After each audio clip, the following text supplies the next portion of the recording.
Dr Alkader Jara ani ale de bena ɲɔgɔn lasɔrɔ a bena ɲɛfɔli kɛ aw ye bana min kan o de ye cancer de la prostate ye aw bɛɛ lajɛlen ka se ka faamuyali ɲuman kɛ kunnafoni gafe minnu bɔra bi jumadonya in na o kibaruyaw fɛnɛ bɛ da aw tulo ka kɛrɛnkɛrɛnnenya la a ɲɛfura fɔlɔ sabula an bɛ pere ka a sanfɛ kibaruyaw di aw ma o la nɛgɛ kaɲɛ 10 wagatiw la kunnafoni gafe lase kɛbagaw olu bɛ don gafe ninnu kɔnɔna na ka walawala aw kelen kelenna bɛɛ lajɛlen ye an ka don fɔli duman o fɛnɛ bɛ yan nɔ ka fara kibaruyaw olu kan Sori Ibrahim Diallo tan ka segin o kibaruyaw bɛɛ lajɛlen bɛ ale bolo Alexi fɛnɛ bɛ bisimila a ma sɔn fɛn min ma o lasew bɛ kɛ jɛmukan kɔnɔna la ka bɛɛ fo ka bɛɛ lajɛlen wale ɲuman dɔn bi kɔni ye septembre kalo tile 30 ye o b'a yira k'a fɔ septembre kalo ale kɔni bɛ kuncɛ bi o la an bɛɛ lajɛlen ka jɛ ka dugawu kɛ ɲɔgɔn ye renouveau matin bɛ dayɛlɛ sisan ni météo ye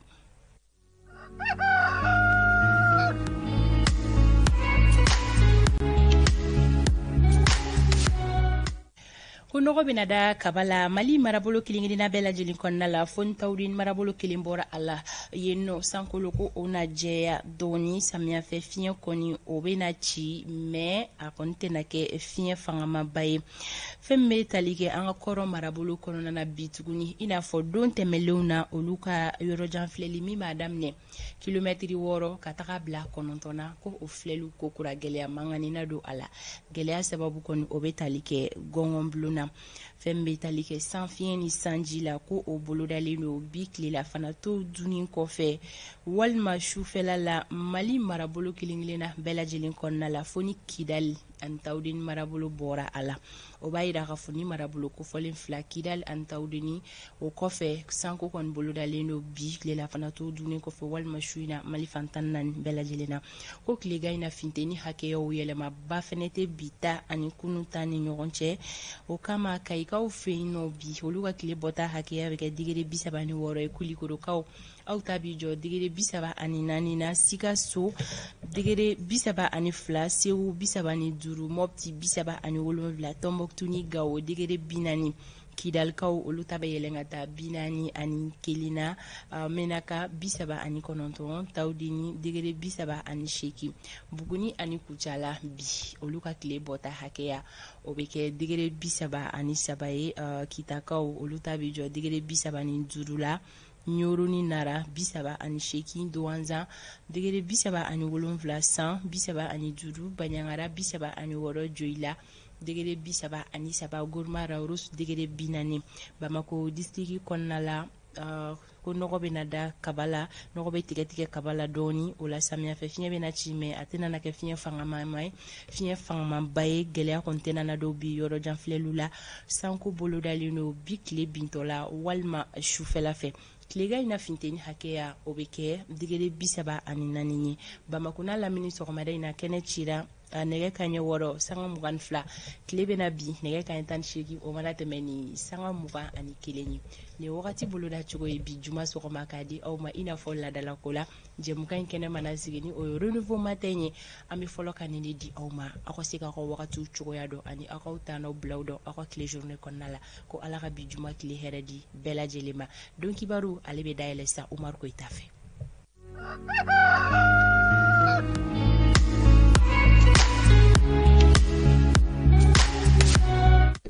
anw ka wulikajɔ Umaru Koyita o bɛ tali kɛ su ani tile ka wuli ka kunnafoni ɲini ka sɛgɛsɛgɛ ɲɛmaayaso o ka yamaruya kɔnɔna na ka se ka na o lase an lajɛbagaw ni lamɛnbagaw ni kanubagaw ma bonya ani karama kɔnɔna la don o don o ye anw ka wulikajɔ ye Umaru Koyita sira b'i bolo siga tɛ a la fan ta tɛmɛ o ta an bɛ wulikajɔw kɛ ka kunnafoniw fara ɲɔgɔn kan walasa ka se k'an lamɛnbagaw kunnafoni sanga okumu kɔnɔna na walasa bi an da bɛna se kunnafoni caman ma kɛrɛnkɛrɛnnenya la CEDEAO ka ciden kɛrɛnkɛrɛnnen minnu tun bɛ an ka jamana kɔnɔ kunungo ni u bisimilala an ka jamana ɲɛmaa colonel Asimi Goita fɛ ka fara o kan an da bɛna se Mali kɔni bataki sɛbɛnbaaw k'a yira k'a fɔ ko CEDEAO ye ɲangati minnu bɛ Guinée jamana kan ko olu kɔni sen tɛ o wala o ko bɛna kɛ cogo di an bɛna an da don o fana na fɛn min kɔni bɛ tali kɛ école privée la olu kɔni kɛlen ka laɲini kɛ ko ka kalanta bɔ a dɔgɔkɔrɔ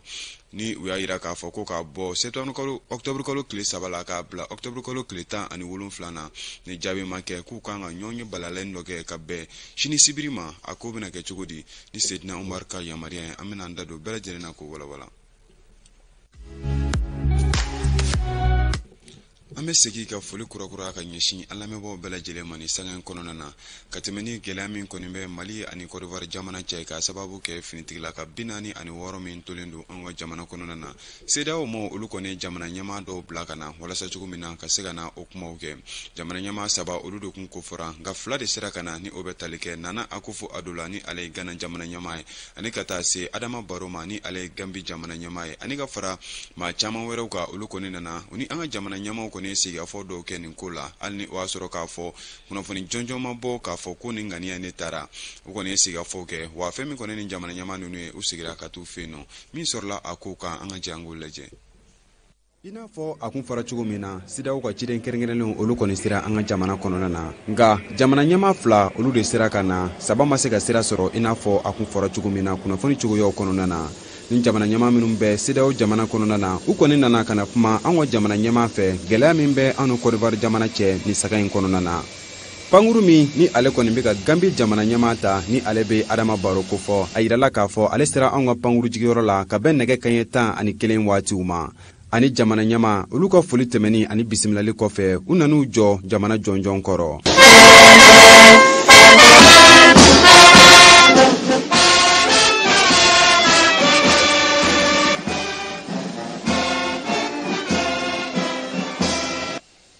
Waati dɔ tɛmɛnen kɔ ka se lɛrɛ kelen ɲɔgɔnna ma fɛn min kɔni Ghana jamana ɲɛmaa ni ale bɛ Nana Akufo-Addo ko fɔ ale ani ka taa se CEDEAO ka médiateur ni o bɛ Goodluck Jonathan ko fɔ ani ka se jama caman wɛrɛw ma olu sera nin pankuru jigiyɔrɔ in na ni jamana ɲɛmaa 2 ani Asimi ani ka taa se u nɔfɛ jamaw ma u kɔni sigafɔw kɛ nka fɛn min kɔni kuma ye min bɛ se ka lase mɔɔw ma o ma bɔ nin ko in na fɔlɔ.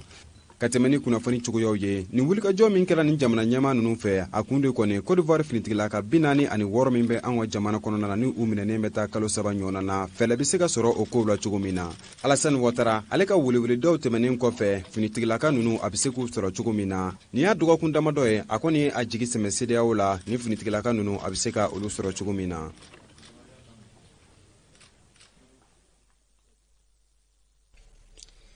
An bɛ taa ni kunnafoni cogoyaw ye a kɔni yirala k'a fɔ fɛn min bɛ tali kɛ ni finitigilaka ninnu kibaru la ko don nataw la kɔni ko jaabi ɲuman ko bɛ sɔn ka sɔrɔ a kow la ko ni maa minnu kɔni kun nana jamana ɲɛmaa minnu kun nana ka na kuma Côte d'Ivoire finitigilakaw ka koɲɛ kan an ka jamana ɲɛmaaw fɛ hali ni o y'a sɔrɔ k'a fɔ o si ma sɔn ka kuma ɲɔgɔn ye tɛmɛnen kɔfɛ a yirala k'a fɔ ko minnu kɔni bɛ sen na ko a yirala k'a fɔ ko a ko kɔni bɛ sɔn ka taa sababa siraw fɛ ni i n'a fɔ a fɔra cogo min na. Côte d'Ivoire jamana ɲɛmaa yirala k'a fɔ ko ale fana kɔni kun ye maa dɔ bila ka na an ka serifikɛ fɛ yen nɔ ni o bɛ ɲɔnɔ serifikɛ ale ko fɔ. An bɛ tɛmɛ ni kunnafoni cogoyaw ye halisa fɛn min kɔni Mali jamana ɲɛmaaw olu y'a yira k'a fɔ ko olu n'u ka dɛmɛ don Guinée ma ka tɛmɛ ni CEDEAO ma olu kɔni ɲangati min ta ka Guinée jamana sɛgɛrɛ k'a yira k'a fɔ ko maa dɔw bɛ yen nɔ ko u na sanction ta ka olu sɛgɛrɛ Guinée jamana ɲɛmaaw la. Mali jamana ɲɛmaaw olu kɔni bɔra bataki sɛbɛn dɔ kɔnɔna na k'a yira k'a fɔ ko olu sen tɛ o ɲangatili min taara CEDEAO ma fɛ ka Guinée jamana sɛgɛrɛ ko wa k'u na to Guinée kɔrɔ ni ka a jukɔrɔma don nin waati kelen ninnu kɔnɔna na. Awa Sanogo ale bɛ a ɲɛfɔ an ɲɛna. Abdoulaye Maïga ale kɔni bɔra ka kuma faso télévision so la ka Mali ka dɛmɛ a n'a ka badenya ta k'a ɲɛsin la Guinée ma. A ka communiqué in kɔnɔna na a b'a yira k'a fɔ ko CEDEAO kɔni ye ɲangini min ta ka ɲɛsin la Guinée ma ko Mali gouvernement kɔni t'a yɛrɛ ye o kɔnɔna la ko wa ko min kɛlen filɛ nin ye k'o t'a kɛcogoya ye. A ka kumaw kɔnɔna la a tilala k'a yira k'a fɔ tuguni ko Mali ɲɛmaaw kɔni bɛna u ka dɛmɛ ta ka ɲɛsin la Guinée ma walasa u bɛ gɛlɛya min kɔnɔna la u bɛ se ka bɔ o kɔnɔna la cogoya min na. A ka kumaw kɔnɔna la a y'a yira k'a fɔ ko CEDEAO kɔni kan ka jamanaw dɛmɛ ka bɔ gɛlɛyaw kɔnɔna na ko u man kan tɛ ka fɛn ta ka u sɛgɛrɛ fɛn min b'u tɔɔrɔ. Abdoulaye Maïga y'a yira k'a fɔ ko furancɛla fanga ye de ka jamana bɔ marakojugu sira fɛ ko o la ko CEDEAO maaw kɔni kan ka furancɛla fanga mɔgɔw k'u ka dɛmɛ ta ka ɲɛsin u ma walasa u bɛ se ka fanga segin sariya ni bɛn kɔnɔna la cogoya min na. A ka kumaw la a y'a yira k'a fɔ ko Mali jamana ɲɛmaaw tɛna sɛgɛn k'u ka dɛmɛ ta ka ɲɛsin ni jamana kofɔlen ma walasa a bɛ se ka segin ka na a ka sariya kɔrɔ kɔnɔna la cogoya min na bɛn ani kelenya kɔnɔna la. A y'a yira k'a fɔ ko ni la Guinée mago bɛ Mali la waati o waati k'olu kɔni na to u ka bila la bonya ani bɛn kɔnɔna la min na u na jɛ ka hakilina ɲumanw fara ɲɔgɔn kan walasa u bɛ se ka bɔ ni gɛlɛya ninnu kɔnɔna la cogoya min na. A tilala ka duwawu don kɛ ka ɲɛsin an ka jamana ani la Guinée. an bɛ tɛmɛ ni kunnafoni cogoyaw ye halisa fɛn min kɔni bɛ tali kɛ san naliba ani ka taa se ji yɛlɛli la a yirala k'a fɔ ko o ye tiɲɛni se dugu dɔw ma Moti jɛnɛmara kɔnɔna na kɛrɛnkɛrɛnnenya la dugu minnu bɛ yen ni o bɛ si ko fɔ Siola Tuwara ninnu dugu ninnu bɛɛ lajɛlen kɔni bɛ jɛnɛ cercle kɔnɔna na a yirala k'a fɔ ko a ye gɛlɛya lase du 1400 ɲɔgɔnna de ma ni maa 11500 ɲɔgɔnnaw don kabini waati ninnu kɔni kɔnɔna na ni ji ye gɛlɛya kɛ Moti mara kɔnɔna na fɛn min kɔni bɛ tali kɛ Moti protection civil la olu ka wulikajɔ kɔni fanga bonyanen don walasa cogo min na gɛlɛya sera maa minnu ma ka se ka dɛmɛ don u ma Lasine Jakite ale bɛ a kuma tɔ walawala ye.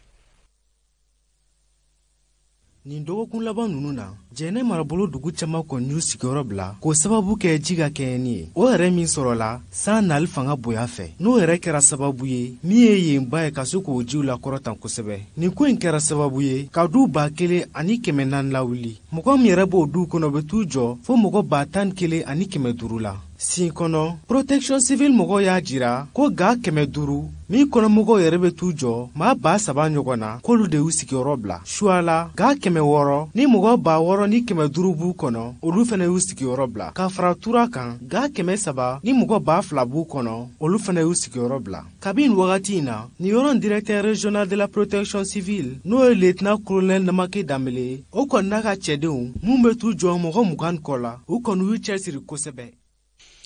An bɛ tɛmɛ ni kunnafoni cogoyaw ye i n'a fɔ bakurubaw la an da sera ma cogo min na fɛn min kɔni bɛ tali kɛ jɛkulu min sigilen don école privée olu tɔgɔ la ni a bɛ coordination des associations de promoteurs d'école privée a yirala k'a fɔ ko olu kɔni na ɲɔgɔn ye balalen dɔ kɛ ka bɛn sini sibiri ma ka tɛmɛ ni u ye bataki sɛbɛn min bila ka taa ministériso la min ɲɛsin bɛ kalan koɲɔgɔn ma ni o bɛ tali kɛ ko ka kalan ta bɔ a dɔgɔkɔrɔ ka bɔ octobre kalo tile 3 la ni k'a bila octobre kalo tile 17 na ni jaabi ma kɛ o ko la u kɔni y'a yira k'a fɔ ko u na ɲɔgɔn ye balalen dɔ kɛ sibiri walasa cogo min na u bɛ se ka ɲɔgɔn ye ka kuma k'u hakililaw fara ɲɔgɔn kan waleya minnu kan ka bila sen kan ni maa ninnu kɔni fɛn min bɛ tali kɛ u ka maa ɲɛmaw la u y'a yira k'a fɔ ko olu ye laɲini min kɛ walasa ka se ka kalanta bɔ a dɔgɔkɔrɔ ko a bɛ tali kɛ